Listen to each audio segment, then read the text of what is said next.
Bonjour à tous et bienvenue dans cette nouvelle vidéo YouTube. Je suis Camille de la chaîne Pierre et Camille. Pour ceux qui ne nous connaissent pas, nous sommes deux jeunes entrepreneurs qui avons décidé de faire des vidéos YouTube pour partager des conseils, des tips, mais aussi parler un petit peu mindset, entrepreneuriat. Nous allons plutôt discuter de sujets liés au nettoyage et à la sous-location. N'hésitez pas à vous abonner et à activer la petite cloche de notification pour recevoir en temps réel les alertes de nos prochaines vidéos. Sans plus tarder, je vais passer directement au sujet principal de cette vidéo. Aujourd'hui, je vais vous révéler comment appliquer des stratégies gagnantes de Chick-fil-A, une entreprise de restauration rapide, de fast-food aux États-Unis qui est très connue. Donc là, je vais vraiment vous parler en détail de tout ce qu'ils ont fait pour vraiment croître dans leur business. Et en fait, vous allez me dire, il n'y a pas trop de rapport avec le fast-food et l'entreprise de nettoyage. Et bien si, justement, restez bien jusqu'à la fin. En fait, toutes ces leçons sont devenues vraiment universelles. Ils ont vraiment fait quelque chose de très très lourd. Et du coup, on va tout éplucher ça, tout analyser ensemble. Et vous allez voir qu'en fait, toutes les stratégies qu'ils ont mis en place, vous allez pouvoir les appliquer sur votre société de nettoyage. La première leçon, qui est probablement la plus importante, ça va être la stratégie de croissance maîtrisée. En fait, Chick-fil-A n'ont aucune dette depuis le début de leur aventure entrepreneuriale. Je vais vous prendre un exemple très simple. McDo par an, donc je vais vous mettre un graphique juste ici, McDo par an ouvre à peu près 1300 magasins, 1500 magasins dans le monde. Chick-fil-A, lui, en ouvre à peine une centaine. Et vous allez me dire pourquoi ils ouvrent peu de magasins et quel rapport avec McDo? En fait, c'est surtout que, pourquoi cette approche? En fait, parce qu'ils vont préférer la qualité à la quantité. En ralentissant leur croissance, ils vont assurer de maîtriser chaque nouvel établissement sans sacrifier leur stabilité financière. C'est-à-dire qu'ils vont préférer prendre leur temps, leur rythme, de viser vraiment la qualité et de faire quelque chose de bien sans forcément conquérir toute la part de marché. Mais ça fait aussi du coup de eux une entreprise avec une bonne image de marque et on sait que là-dessus, ils sont très rigoureux. Du coup, ce que je vais vous recommander, vous l'aurez bien compris sur cette première leçon, c'est d'appliquer ça à votre entreprise de nettoyage. On le sait, vouloir grandir facilement en prenant des coups à tout va, on le veut tous. Mais quelque part, en fait, ça va vous déstabiliser financièrement et vous allez avoir des défauts de gestion parce que vous n'êtes pas totalement un pro, vous n'êtes pas encore assez fort pour tout gérer, vous n'avez pas l'infrastructure, vous n'avez pas les équipes, vous n'avez pas le matériel. Donc quand vous vous lancez, vraiment ciblez-vous sur un domaine, allez-y tranquillement, mais visez la qualité.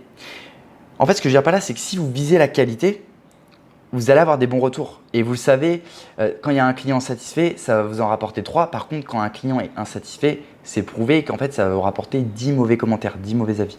Donc vraiment ici, la clé, en fait, c'est vraiment de chercher à être stable et pas non plus à s'étendre trop vite. En d'autres termes, vous allez privilégier la stabilité financière et opérationnelle à une expansion rapide, ce qui va vous permettre de ne pas accumuler de dettes et de rester maître de votre croissance. La deuxième leçon, c'est qu'il va falloir se fixer des limites. On va prendre l'exemple toujours de Chick-fil-A. Donc, de toute façon, toute la vidéo tourne autour de ces exemples-là. En fait, eux, si vous voulez, dans leur politique de leur entreprise, tous les dimanches, c'est un jour férié pour eux. Ils ne travaillent pas. Pourquoi ils font ça? Alors déjà, tout le monde est au courant que le dimanche, c'est fermé. Alors oui, ils perdent de l'argent parce qu'ils ne sont pas forcément ouverts. Mais d'un autre côté, en fait, si vous voulez, ça rejoint toujours la qualité et le bien-être au travail. C'est que leurs employés ont tout leur dimanche et ont donc du coup le temps de s'occuper d'eux, d'avoir du bien-être, voilà, d'avoir une source de bien-être. Et en fait, ça va déjà non seulement renforcer l'entreprise de Chick-fil-A, et c'est surtout que, bon, je vais pas, c'est pas du bullshit, mais vous le savez très bien, dans n'importe quel métier, si vous travaillez vraiment dur, sur le court terme, ok, mais sur le long terme, ça va pas le faire. On a tous une santé mentale, on a tous une santé physique, donc que ce soit sur un métier physique ou mental, il y a forcément des moments où il faut avoir des petits breaks et c'est dans ces moments-là que vous vous ressourcez, que vous avez une prise d'énergie et c'est à ce moment-là où en fait vous pouvez repartir beaucoup plus fort. Si vous vous bloquez sur la tâche et que vous, en fait, ça vous saoule, mais que vous vous sentez obligé de le faire, en fait, vous allez toujours rester à ce point-là. Et sur du long terme, vous allez toujours, en fait, vous allez avancer, mais beaucoup moins rapidement, pardon. Alors que si vous faites un break à chaque fois de, par exemple, une journée comme le dimanche, donc ça, c'est un exemple, mais là, c'est pas forcément pour vos employés, c'est même vous si vous vous lancez tout seul. C'est une question de se ressourcer comme je vous l'ai dit. En fait, si vous octroyez par exemple un jour de congé où là vous en profitez pour faire un petit peu plus de compta, où vous restez un petit peu plus cool, où vous allez penser au développement de votre entreprise, pardon, mais que vous n'alliez pas non plus trop dans le dur, Et bien là, en fait, vous allez passer de ça, vous allez être bloqué et vous allez repartir en plein boost. Donc le but, c'est vraiment de valoriser ce temps pour le bien-être.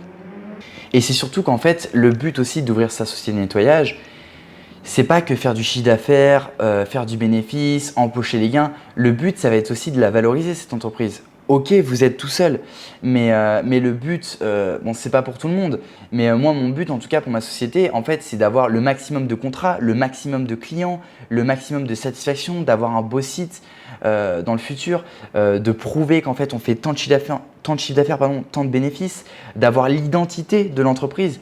Et là, quand c'est valorisé à ce moment-là, vous pouvez la revendre. Donc, si vos employés et si vous êtes bien vous-même dans votre activité, si vous octroyez une petite journée comme ça, et ben en fait, c'est bénéfique pour la valorisation de votre entreprise. Je ne sais pas si vous voyez ce que je veux dire. Croyez-le ou pas, ça marche vraiment parce que la preuve, Chick-fil-A, donc ça a été fondé en 1947. Aujourd'hui, c'est l'une des plus grosses chaînes de restaurants aux États-Unis. Vous vous rendez compte, ça ouvre quasiment 100 restaurants par an. Donc ouais, McDonald's, c'est vraiment un level au-dessus. Mais là, c'est déjà 100 restaurants par an. Il me semble que c'est la 3e ou la 4e chaîne de restauration aux États-Unis. Bon bref, je vais pas trop m'éterniser là-dessus. Pour terminer sur cette deuxième leçon, en fait, c'est tout simplement aussi le fait que vous preniez soin de vos employés et qu'il y ait en fait ce jour de repos où vous pouvez ajuster autrement, ça peut être des heures. En fait, indirectement, vos clients vont être beaucoup plus satisfaits parce que vos employés ou vous-même, quand vous allez travailler, quand vous allez aller en prestation, vous allez avoir beaucoup plus de sourire, vous allez être beaucoup plus énergique. Donc en fait, indirectement, le fait de prendre une pause, ça impacte énormément en fait sur la satisfaction client. C'est juste que ça, c'est des choses qu'on ne voit pas et on a toujours cette mentalité, on a toujours cet esprit un peu, on va dire viking, ouais, faut travailler dur, faut aller dans le dur, faut pas pleurnicher et tout. Mais oui, ok, mais en fait, on n'est pas surhumain, il y aura forcément des moments de blues, des moments de voilà, où on sera un peu mal, où on aura envie de faire un break. Et pourquoi arriver à ce moment-là? Pourquoi pas s'organiser sur une semaine, faire tout le travail, mais s'octroyer, comme je vous l'ai dit, un jour ou quelques heures et pouvoir relâcher et pas arriver à ce point-là pas de burn-out, mais de voilà, j'en ai marre. La troisième leçon, ça va être de simplifier vos offres. Donc, moins c'est plus. C'est vraiment le dicton de cette entreprise. Voilà, c'est un mantra que Chick-fil-A a parfaitement compris. Contrairement à d'autres chaînes de restauration rapide qui offrent des menus interminables, Chick-fil-A, lui, a un menu relativement simple. Pourquoi? Parce que cela leur permet de se concentrer sur l'excellence de chaque produit qu'ils proposent. Un exemple, avant de lancer donc leurs nuggets grillés, ils ont mis 7 ans à les perfectionner et ils ont investi 50 millions de dollars dans leur développement. Donc vous voyez, ils ont vraiment pris le temps, mais ils ont simplifié leur offre, mais par contre, leur produit est de qualité et en plus reconnu par la plupart des clients. Donc c'est pareil avec le nettoyage de canapé, c'est pareil avec le nettoyage de moquette, de tout ce que vous voulez. Si vous mettez du temps mais que vous avez bien compris la demande du client et que vous avez bien bichonné votre prestation, que vous pouvez en plus rajouter des choses, et ben en fait ça va être super bénéfique pour vous. Donc comme vous l'aurez compris, pour une entreprise de nettoyage, la leçon suivante, c'est qu'en fait, il ne faut pas dès le début proposer une panoplie de services pour vous dire ouais, je vais proposer plus de services, donc je vais atteindre beaucoup plus de parts de marché. Ok. Mais en fait, tout ça, ça va vous demander beaucoup plus de coûts. Donc comme il disait, de l'endettement.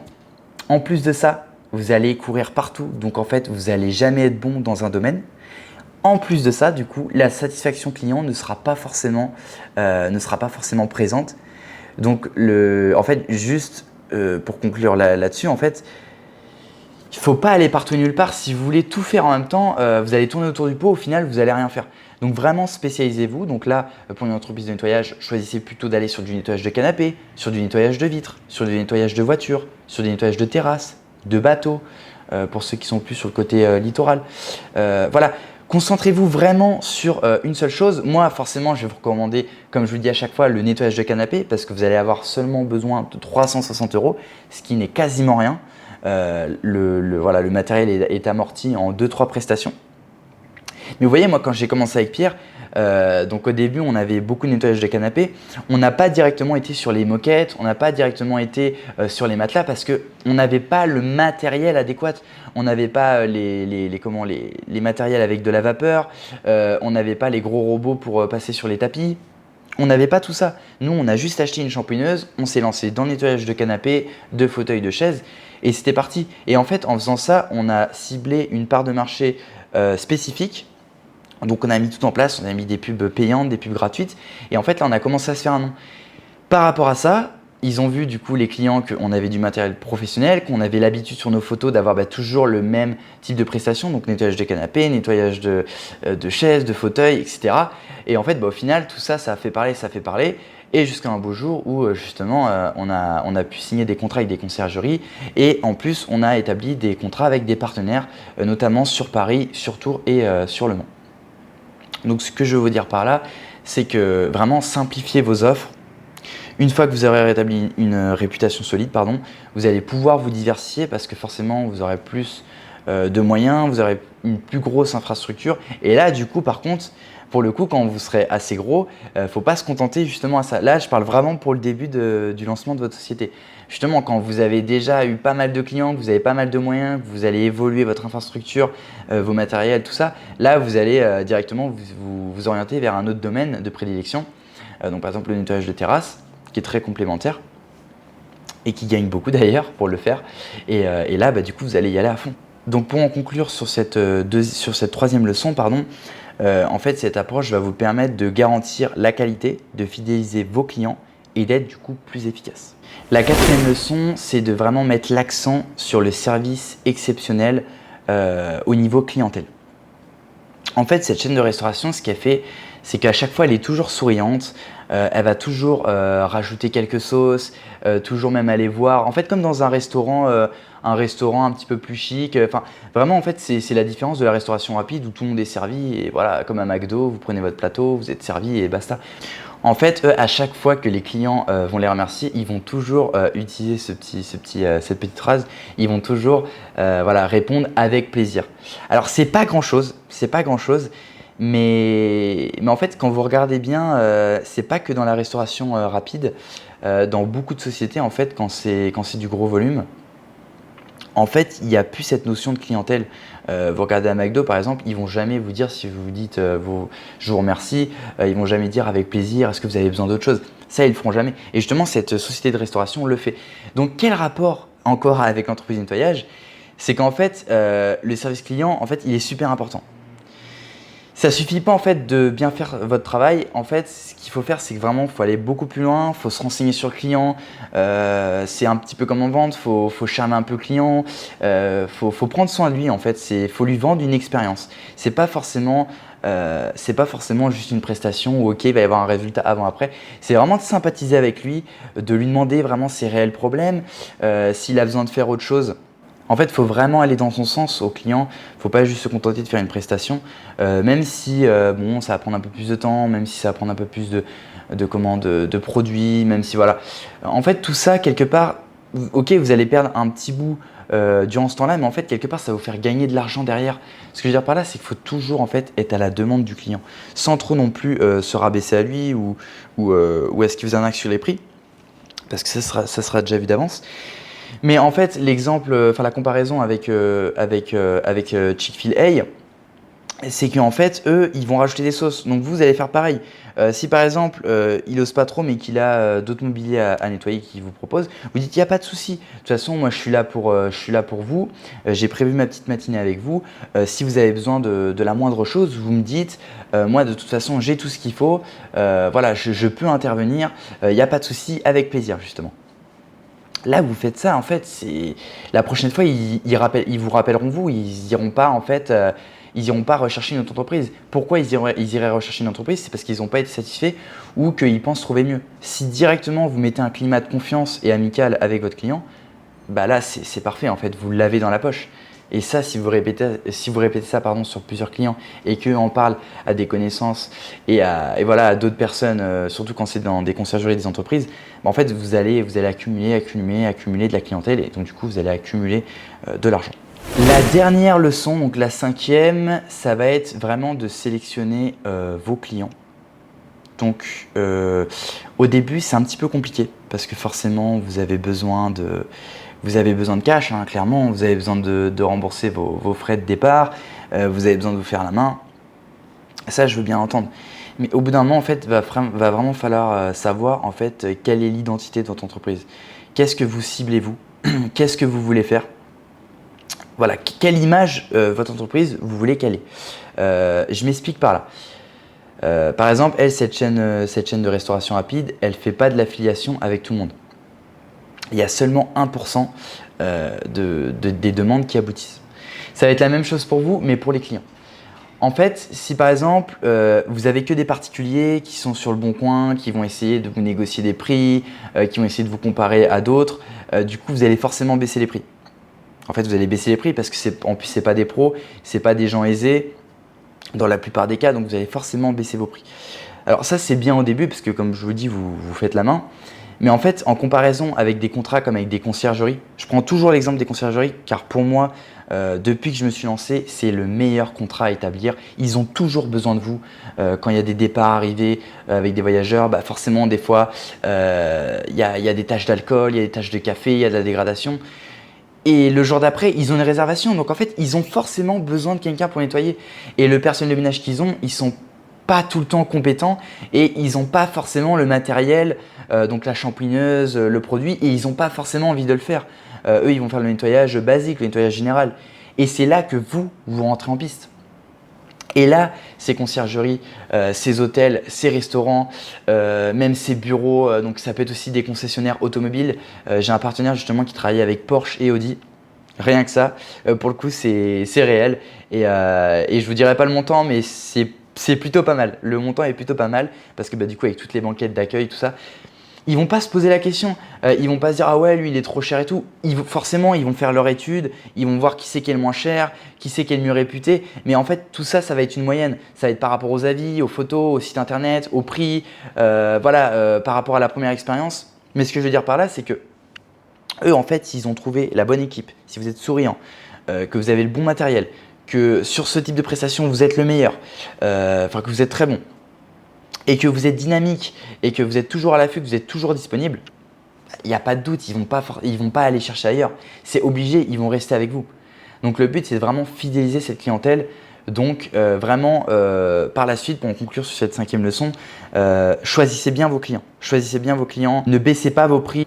Si juste un dernier point sur la sélection de vos clients, en plus de ça, en fait, si à chaque fois vous allez voir des clients qui sont un peu relous, en fait vous voyez que c'est pas ce que vous attendez, c'est pas forcément le type de prestation que vous aimez, c'est trop peu cher, enfin, vous voyez qu'il y a de la gratte, en fait vous allez être découragé au bout d'un moment et c'est pas ça en fait la vraie image du métier. La vraie image du métier pour moi c'est trouver le plus de contrats, faire des partenariats, comme je vous l'ai dit dans une précédente vidéo, c'est vraiment viser plus haut, même d'ouvrir votre propre franchise. En fait le but c'est de travailler, on va dire, de gagner le plus en faisant pas le moins de travail, c'est mal dit. En fait, si vous voulez, c'est en fait tout le temps passé sur votre travail, c'est qu'il soit le plus rentable possible, le mieux à faire, quoi, et que ça soit en fait le plus qualitatif. Regardez les marques de luxe, c'est pareil pour les clients sur le nettoyage, sur le Bon Coin, Allo Voisin, Travaux.com. Ok, il va y avoir ok, il va y avoir des prestataires à 30-40 euros l'heure, ce qui est vraiment pas cher. Pour moi, c'est vraiment pas cher et c'est de la bêtise. Mais bon, c'est comme ça, il y a toujours des petits bricoleurs du dimanche qui veulent un petit peu la part de marché. J'ai rien contre ça, parce que moi, du coup, je suis avec des pros. Enfin bref, c'est comme en fait comparer une Twingo avec une Ferrari. Ok, la Twingo, il y en a énormément, c'est bien, ça sert, mais c'est pas la qualité optimale, c'est pas la meilleure qualité. La Ferrari, c'est du luxe, il y a du confort, il y a du sport, il y a de la prestance, il y a des éditions limitées, il y a vraiment une hype en fait sur ça. Bah là, c'est exactement pareil. Si vous donnez une image sur votre entreprise qui est vraiment qui vise le plus haut, qui s'attaque à un type de prestation par un type de prestation, qui est vraiment, en fait, qui est vraiment proche du client. En fait, tout ce que je vous ai dit durant cette vidéo, si vous l'appliquez, vous allez vraiment vous démarquer des autres. Parce qu'il faut savoir qu'en plus, sur le marché, toute la concurrence, en fait, 80% sont similaires. Ils font la même chose, ils ont le même site, ils ont la même technique de marketing, ils ont la même façon de communiquer, ils font quasiment la même chose, ils ont quasiment les mêmes machines. En fait, c'est 80% des entreprises, donc oui, ils vont avoir beaucoup de parts de marché. Mais si vous vous démarquez vraiment des autres, je peux vous assurer que là, vous allez avoir beaucoup de clients et que ça va être vraiment des clients de haute qualité. Voilà les amis, on arrive à la fin de cette vidéo. Je vous ai présenté ces 5 leçons tirées en fait de Chick-fil-A, donc cette société de restauration rapide que je vous ai énoncée. Vraiment, prenez en compte ces conseils-là parce qu'en fait, ça marche et il faut voir beaucoup plus que voilà, c'est une chaîne de restauration rapide, ça n'a rien à voir avec le nettoyage. Non, si, ça a à voir en fait. Clairement, ça a à voir. Vous le voyez sur les stratégies, ça s'applique à tout type d'entreprise. Et là, par rapport au nettoyage, c'est exactement pareil. N'hésitez pas à revisualiser la vidéo s'il y a un petit détail qui vous a échappé, qui m'a échappé. Comme je vous le dis à chaque fois, n'hésitez pas à me faire part de votre opinion, de ce que vous en avez pensé, dans les commentaires. N'hésitez pas aussi toujours à vous abonner, à activer la cloche de notification. Il faut savoir que nous, en fait, c'est pas seulement le fait de le dire. Voilà, on le dit parce que voilà, comme tous les youtubeurs, mais c'est aussi que ça nous permet d'être beaucoup plus crédibles, de pouvoir produire beaucoup plus de vidéos s'il y a de l'intérêt et en fait de pouvoir tout simplement investir dans beaucoup plus de matériel, même si on a déjà du très bon matériel. Donc voilà le petit mot de fin. J'espère que cette vidéo vous a plu et comme je le dis à chaque fois, je le dis pas assez sur cette chaîne YouTube, mais pour moi, on n'a rien sans rien. Allez, c'était avec plaisir les amis, on se retrouve dans une prochaine vidéo. Ciao!